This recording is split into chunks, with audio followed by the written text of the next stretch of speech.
সম্মানিত দর্শকবৃন্দ, আপনারা এই যে বিয়ার গেটটা দেখতেছেন, এই বিয়ার গেটটা এমনই একটা গেট যার পিছনের কথাটা শুনলে অবাক হইবাই। এই যে রাস্তাটা, এই রাস্তাটা কিন্তু দাসপাড়ার একটা রাস্তা, অন্য কোনোখানের না। এই রাস্তাটা কোন ব্যক্তি, কোন হৃদয়বান ব্যক্তি কইরা দিছে এটা আপনারা একটু দেখুন।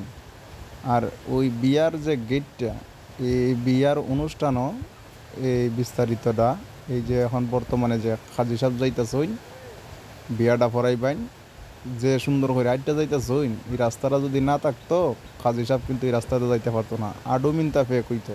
তাহলে দেখুন এই রাস্তাটা কোন এমপি সাহেবে, কোন মন্ত্রী সাহেবে কইরা দিছেন।